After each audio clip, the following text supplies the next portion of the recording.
Olá pessoal da turma de eletiva, estatística não paramétrica. Nesse vídeo eu vou estar comentando o uso do R na realização de um teste não paramétrico bastante popular, que é o teste de Kruskal-Wallis. O teste de Kruskal-Wallis é um teste alternativo ao teste de análise de variância, ou ANOVA. O teste de análise de variância, ou teste ANOVA, é um teste paramétrico, enquanto o teste Kruskal-Wallis é um teste não paramétrico. O teste de análise de variância permite que comparemos as médias de 3 ou mais populações, mediante a análise de amostras aleatórias independentes. O teste Kruskal-Wallis é similar, só que no teste Kruskal-Wallis, como sendo um teste não paramétrico, permite que nós comparemos as medianas, ao invés de compararmos as médias.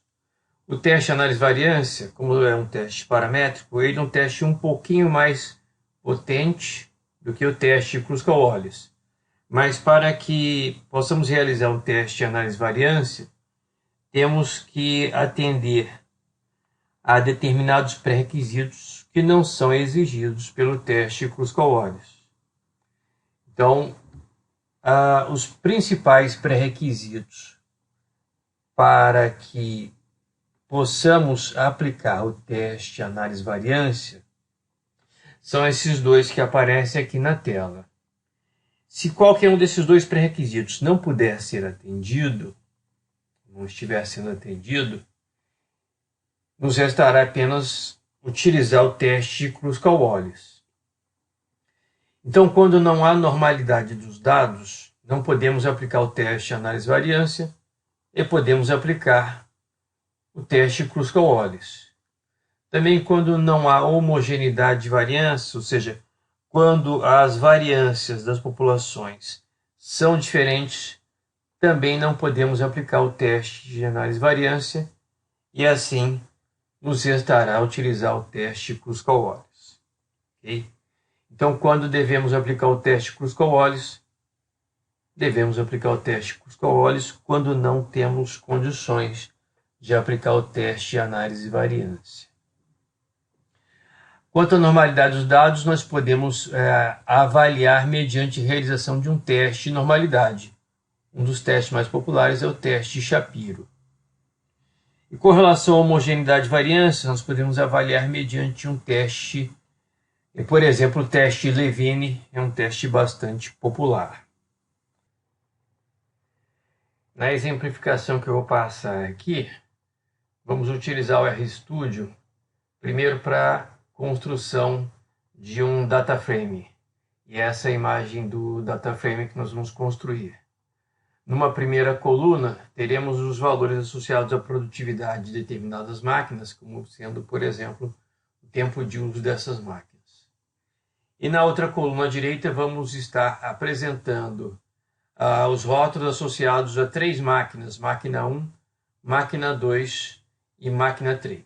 Então vamos primeiro construir o data frame.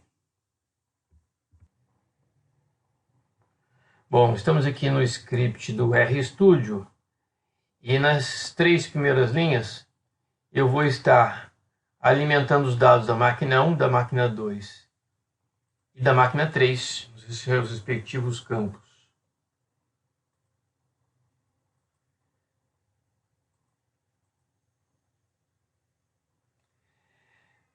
Na próxima linha, na linha 7, nós vamos criar um vetor com os tempos associados a essas 3 máquinas.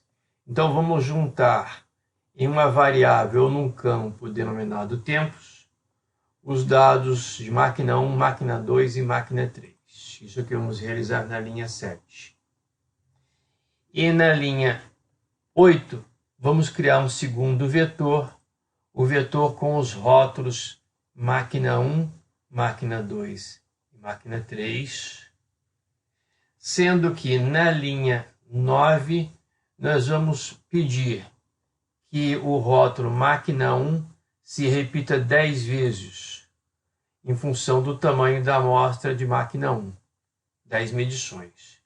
Vamos pedir que o rótulo máquina 2 se repita 8 vezes e o rótulo máquina 3 se repita 3 vezes.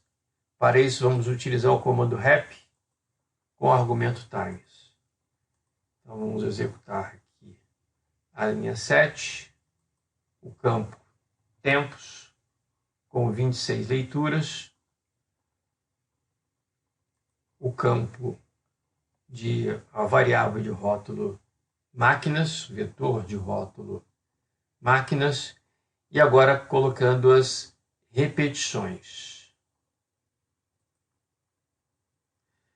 Na linha 10, nós vamos juntar esses dois vetores, o vetor tempos e o vetor máquinas, em um data frame.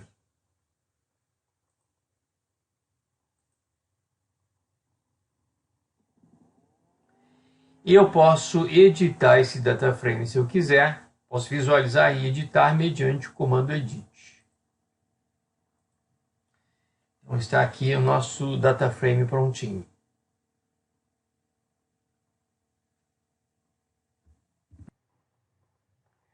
Na linha 13, vou realizar o que seria algo opcional, a criação de um gráfico bastante interessante, que é o boxplot. A gente pode fazer uma visualização interessante do comportamento das 3 amostras.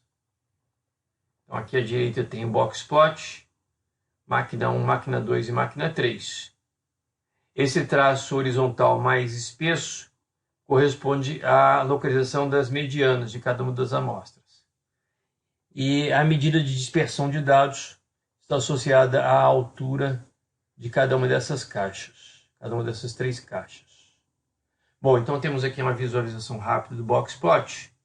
Vamos para a linha 15, onde vamos realizar finalmente o teste Kruskal-Wallis. Para a realização do teste Kruskal-Wallis, a nossa função Kruskal.test vai poder ser alimentada com uma fórmula.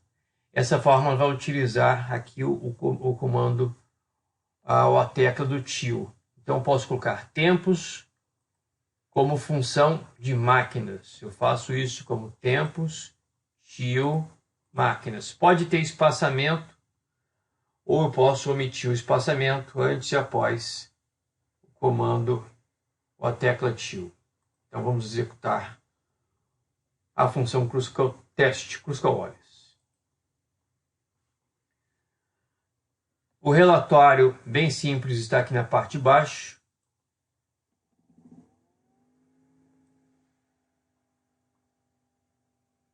E o mais importante na leitura desse relatório é a medida do p-velo e o valor p.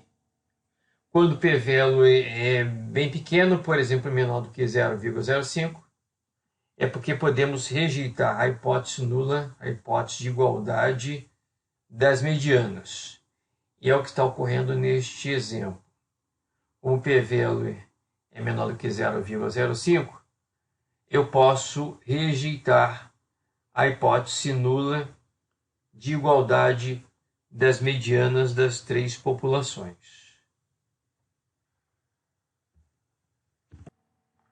Bom, perante a rejeição da hipótese nula, nós podemos realizar um teste complementar para avaliarmos se existe diferença significativa entre máquina 1 e máquina 2, ou se a diferença significativa está entre máquina 1 e máquina 3, ou finalmente a diferença significativa está entre máquina 2 e máquina 3.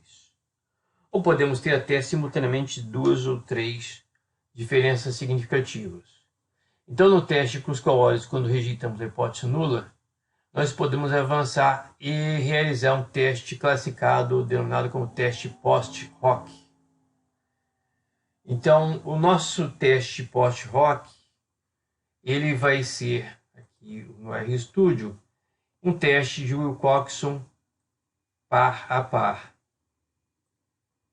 Vamos utilizar esta função pairwise Wilcox test. E vamos alimentar essa função com os argumentos o nome da variável tempos, o nome da variável máquinas. O terceiro argumento, ele é opcional. Eu posso pedir algum ajuste para o cálculo do valor P.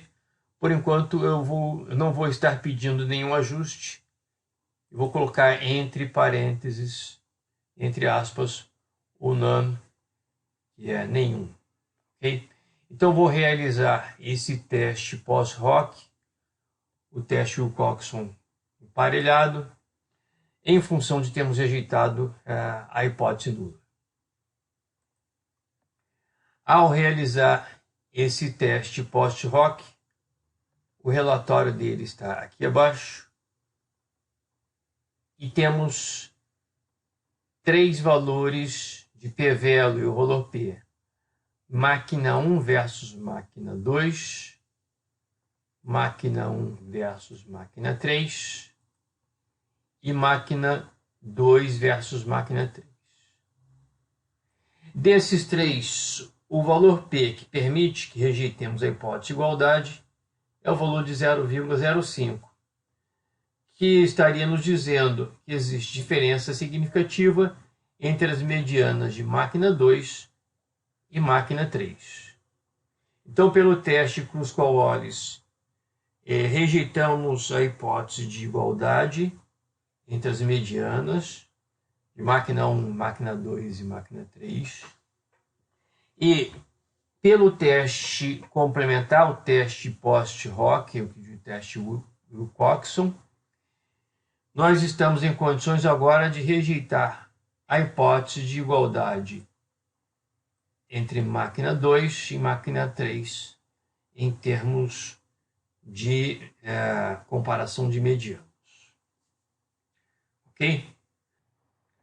Um último comentário é o de que, quando realizamos esse teste post-hoc, aparece uma mensagem de alerta, que aqui está em vermelho, cujo significado é o seguinte: os valores P não serão calculados com exatidão para o teste post-hoc se houver, por exemplo, algum empate entre os dados coletados de máquina 1, máquina 2 e máquina 3. Ou seja, se tivermos 2 valores iguais, ou 2 ou mais valores iguais, nos casos de empate, os valores P calculados pelo teste post-hoc poderão ser valores não exatos.